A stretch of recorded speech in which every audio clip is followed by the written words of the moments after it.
Assalamualaikum warahmatullahi wabarakatuh.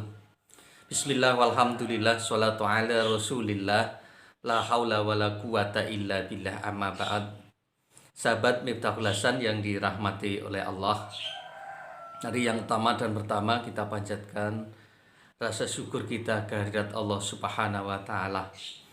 Semoga sampai saat ini kita masih dalam keadaan sehat walafiat, masih dalam ridho dan rindungan Allah Subhanahu wa taala. Tidak lupa kita mohon kepada Allah Subhanahu wa taala selalu merahmati kita semuanya, berikan keberkahan kepada kita semuanya, hidup bahagia, selalu dalam naungan dan ridhonya.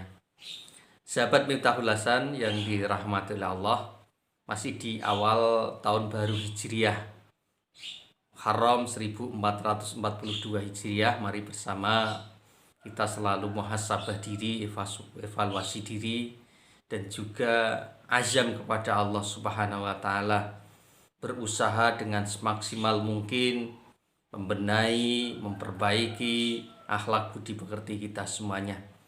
Sahabat Miftahul Hasan yang dirahmati Allah, berkenaan dengan masalah waktu, secara spesifik Rasulullah Shallallahu Alaihi Wasallam mengingatkan kepada kita semuanya, karena waktu ini berjalan dengan cepat. Al-waktu kashaib, waktu ini seperti pedang. Maka bagaimana kita bisa mengelola menggunakan waktu dengan sebaik-baiknya? Maka Rasulullah Shallallahu Alaihi Wasallam memberikan warning kepada kita semuanya, peringatan kepada kita semuanya untuk menjaga waktu dengan hadisnya yang sangat populer dan sering kita dengarkan dan kita hafalkan. Mari saat ini kita ingatkan lagi supaya menjadi pepeling bagi kita semuanya, yaitu ihtanim khomsan qabla khomsin. Jagalah 5 perkara sebelum datangnya 5 perkara. Apa saja 5 perkara itu? Yang pertama yaitu sababaka qabla haramika. Jagalah masa mudamu sebelum masa tuamu. Mestinya masa muda ini adalah masa yang sangat istimewa bagi kita semuanya. Seorang yang diberi kesempatan umur panjang melalui masa fase muda ini adalah waktu yang seharusnya menjadi waktu untuk berkarya dan bermanfaat. Karena masa muda ini ditandai dengan kondisi fisik yang kuat, dengan kecerdasan berpikir yang luar biasa. Mereka punya suara yang lantang, jadi karakteristik pemuda itu seperti itu. Punya kegesitan, ketangkasan dalam bertindak. Maka Rasulullah merintahkan kepada kita semuanya, ketika punya masa muda ini manfaatkan untuk berbuat kebaikan. Walaupun dalam dimensi ini masa pemuda ini adalah masa yang sangat labil, tidak stabil, maka lingkungan sangat mempengaruhi kondisi seorang pemuda. Maka diperintahkan untuk menjaga masa muda ini, untuk fastabiqul khairat, berlomba-lomba. Ketika masa muda baik, fa insyaallah ini menjadi cermin kebaikan nanti di masa tuanya. Maka kita manfaatkan kepada kaula muda, mari bersama kita berkarya. Kita gunakan masa ini untuk selalu berbuat baik. Dalam tataran keislaman kita bisa melihat berapa karakteristik, berapa figur pemuda yang mereka berjuang di jalan Allah Subhanahu wa taala. Lalu yang kedua yaitu wasihataka qabla saqamika. Waktu sehat sebelum waktu sakit. Maka apa kita gunakan waktu sehat? Waktu sehat ini adalah waktu yang sangat mahal sekali. Dan kita baru merasa besarnya nikmat dari Allah, baru merasa begitu nikmatnya sehat ketika kita sakit. Maka sebelum sakit kita manfaatkan waktu kesehatan kita untuk beribadah kepada Allah, untuk berbuat baik kepada orang lain, untuk mengabdikan diri kita kepada Allah Subhanahu wa taala. Karena ketika kita sudah sakit, maka akan berkurang secara kuantitas dan kualitas aktivitas kita semuanya. Maka Rasul merintahkan wasihataka qabla saqamika, jagalah waktu sehatmu sebelum waktu sakitmu. Karena ada 2 hal yang menjadikan manusia ini terlena dari nikmat Allah dan melupakan Allah Subhanahu wa taala. Apa itu? Yaitu orang yang diberi kesehatan sering melupakan. Dia tidak ingat bahwa ketika orang sakit itu ketika dihitung secara materi luar biasa. Maka kesehatan ini harus kita manfaatkan bersama-sama. Kita jaga bersama kesehatan rohani dan jasmani pada kita. Sebelum sakit, kita manfaatkan kesehatan kita untuk beribadah, untuk berbuat baik pada Allah Subhanahu wa taala. Lalu yang ketiga yaitu waghinaka qabla fakrika. Kayamu sebelum miskinmu. Sahabat Miftahul Hasan yang dirahmati Allah, orang hidup di dunia ini sifatnya wang sinawang, saling melihat. Dan kedudukan, harta, tahta, jabatan ini adalah titipan dari Allah Subhanahu wa taala. Semuanya akan bisa diminta oleh Allah karena sifatnya fana, tidak abadi. Maka selagi kita diberi nikmat oleh Allah, nikmat kekayaan, punya rezeki, mari kita gunakan sebagian rezeki kita untuk infak, sedekah di jalan Allah Subhanahu wa taala. Dan yakinlah bahwa sedekah, zakat yang kita keluarkan ini tidak menjadikan kita miskin, tapi malah akan bertambah, memberkahi kepada kita semuanya. Semuanya titipan dari Allah. Harta kita semuanya datang dari Allah.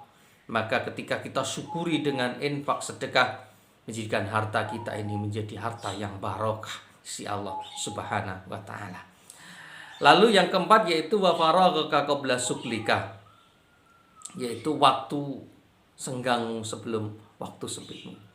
Sahabat Miftahul Hasan yang dirahmati Allah, Allah menciptakan manusia ini dibagi waktu kita semuanya dalam beberapa kelompok. Ada waktu kita semuanya diciptakan oleh Allah untuk bekerja. Siang hari kita manfaatkan untuk bekerja, untuk mencari ma'isyah dalam kerangka yaitu rezeki yang halal dan barakah. Ada waktu untuk beribadah kepada Allah, sudah ditentukan waktunya untuk sholat, untuk melaksanakan ibadah-ibadah maudhu. Lalu ada juga waktu untuk beristirahat, untuk menjadikan fisik kita, jasmani dan rohani kita supaya fresh untuk tidur, untuk istirahat pada Allah. Maka pembagian waktu ini harus kita manfaatkan selagi kita masih punya kesempatan. Waktu yang baik, waktu yang longgar kita gunakan untuk fastabiqul khair, untuk berlomba-lomba. Karena ketika sudah waktu kita ini sudah sempit, artinya kita sudah kembali kepada Allah. Tidak ada waktu untuk beribadah, kita akan menyesal. Ternyata ketika waktu sehat kita, waktu senggang kita tidak kita manfaatkan untuk beribadah kepada Allah Subhanahu wa taala. Lalu yang terakhir yaitu hayataka qabla mautika, hidupmu sebelum matimu. Ini mesti harus kita jaga. Kehidupan di dunia ini menjadi mazra'ah, menjadi ladang, menjadi jalan kepada kita semuanya untuk menggapai kebahagiaan yang lebih hakiki, yaitu kehidupan akhirat nanti. Maka selagi kita masih diberi kehidupan di dunia ini, kita manfaatkan untuk beribadah kepada Allah. Kita gunakan untuk berbuat baik kepada sesama manusia. Karena kematian ini akan mengancam kita semuanya. Tidak tahu waktunya kapan. Maka Allah menurunkan rahasianya kepada kita semuanya. Kita akan kembali likulli ummah ajal. Semua manusia akan kembali kepada Allah. Di mana dia akan kembali kepada Allah, kematian ini kita tidak tahu. Rahasia dari Allah. Kapan waktunya, di usia kapan? Ini adalah dimensi yang sangat rahasia dari Allah Subhanahu wa taala. Maka kita ada berapa fase kehidupan di dunia. Mulai dari alam roh, alam kandungan, alam dunia, nanti alam kita kembali kepada Allah, alam kubur, lalu alam pembangkitan bagi manusia, dan alam pengadilan, dan yang terakhir yaitu alam yaumul jaya, pembalasan bagi kita semuanya. Tapi ingatlah, kehidupan dunia ini adalah kunci bagi kita semuanya untuk menabur benih kebaikan, untuk berbuat baik, untuk mencari bekal bagi kita semuanya. Dan semuanya akan kita tinggalkan di dunia ini. Harta kita, jabatan kita, keluarga kita, satu nanti akan menemani kita semuanya, yaitu amal soleh bagi kita semuanya. Selagi kita masih hidup di dunia ini, kita manfaatkan bersama untuk mencari investasi, bukan cuma kebahagiaan yang semu di dunia saja, yaitu mencari kebahagiaan yang hakiki, yaitu kebahagiaan ukhrawi, kehidupan akhirat nantinya. Maka 5 hal ini mari kita gundeli, kita jaga bersama.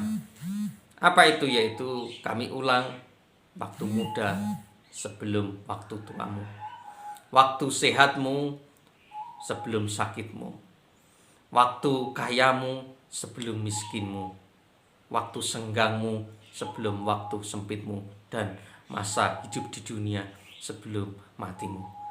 Mari kita manfaatkan, kita jaga waktu ini supaya kita menjadi orang yang ulaika humul muflihun, menjadi orang yang beruntung. Demikian sahabat Miftahul Hasan, tapeling pada kesempatan ini supaya menjadi nutrisi bagi hati kita semuanya, mengingatkan kepada kita semuanya, ayo untuk terus berbuat kebaikan.